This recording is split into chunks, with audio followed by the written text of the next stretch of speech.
Hello everyone. So today we start with SharePoint extension, and we are going to create a application customizer.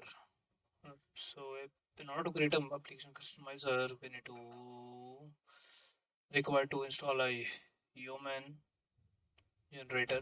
So I think it's already installed on your system. So application customizer, basically you can insert the script to the page, or it also you can add your custom css in the home page as well. I mean, the top and the bottom of the screen as well. You can create remove the SharePoint search button, or you can hide the top bar, or you can add the custom menu at the top, so you can do this as well. Also in the bottom you can add the menu at the link as well, and about the company, so these kind of look, and the footer you can say. So in order to do that, you can use the application customizer. So in order to create an application customizer, as I already mentioned, that you need to install the human generator. It's already installed. It's a part of when you are going to set up your project, right? So I will added the steps in the first video, so you can go through with those video. And let quickly create a new directory is called 03 web part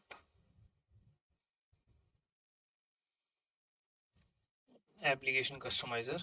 And once we so okay, 03 extension application customizer, I need to move to this directory. And once we are inside the directory, we will create a new instance of Visual Studio Code. So the Visual Studio Code has been created. So we have opened the Visual Studio Code. So now we need to use the human generator. So we will type yo, and we need to ask a couple of questions. So once the question has been, I mean, it asks series of questions. So like for example, the name of the solution, and what is the name of the customizer. So you need to make sure the best name of your customizer that you can use based on your requirement. So the extension, you need to select the extension, and here is to ask for the name of the customizer. So the customizer based on a requirement as already mentioned. So you can select either. So I need to find out the best one. So let's say global-js. I think it would be appropriate for me. So let's quickly create it. So once it create, you will see the directories has been created successfully. So let me open the package or JSON. You will see all the dev dependency, right? So if you see, we have this library, decorator, SP dialog, and the SP application base. This is basically used for to give the interface of the top and bottom page placeholders, so we can update it. And apart from that dependency, we have this gulp and the other dependency you already know.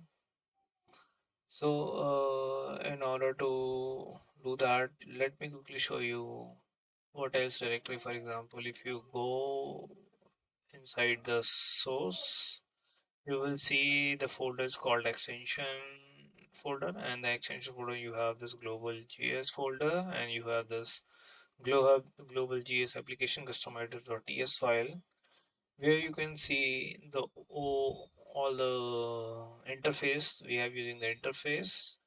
And in the interface we have one function is called on in it, and where we have using this dialog.alert message,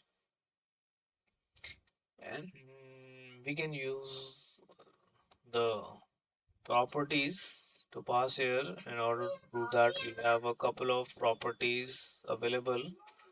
So right now, if you see the property, you need to update your. Uh, so in order to update the properties, you need to you need to go to the config, and inside the config, you may have a serve.json file.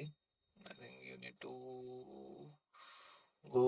I think we need to go inside the folder config, and then there might be a property that exists for test message, right? So let's quickly see. But you also checked we have this myString us-js. So we have a two type of configuration. One is default, one is global JS, right?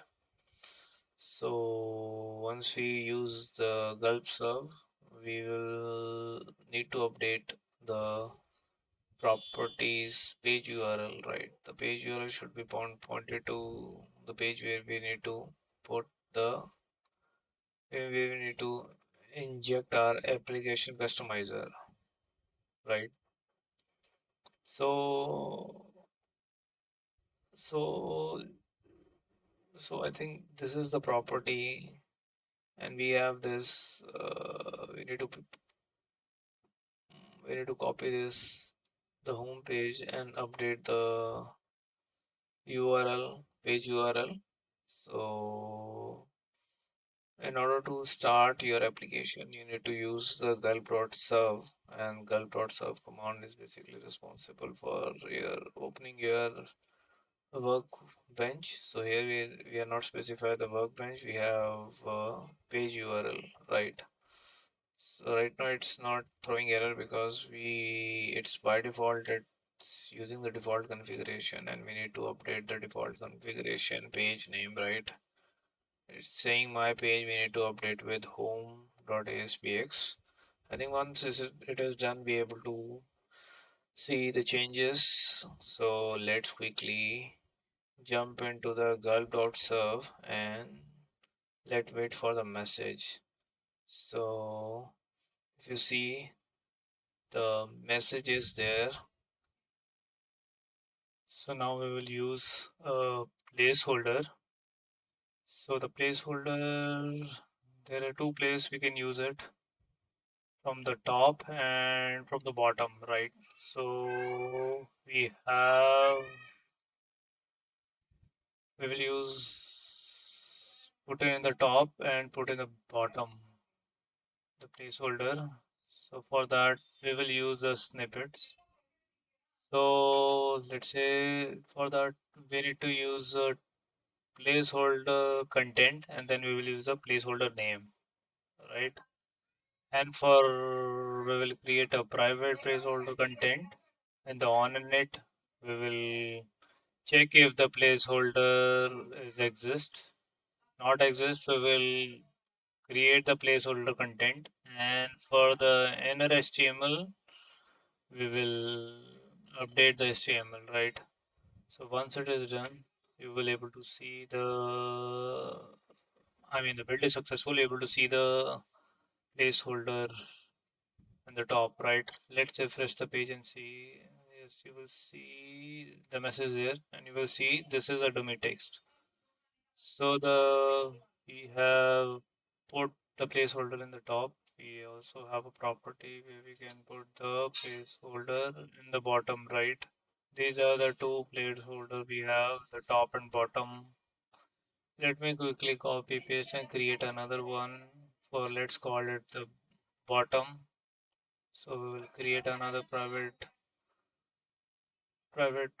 property, the placeholder content, and then copy everything and paste it in the bottom, and then replace the placeholder content with the bottom, right? So we will select and press Ctrl D and then replace with the new with the bottom placeholder, right? And also we need to update this placeholder name with dot bottom, and we will going to update the message as well. Let's say bottom placeholder, and let's let's update this one as well, say the top placeholder. So once we will save the settings and let's the finish the bundle. So the build is success. We need to refresh the page and you will see the message at the top. This is top placeholder, and when we're going to scroll it in the bottom, you will see this is bottom placeholder, right? So I think that's it. We are able to create a placeholder. So you have an option.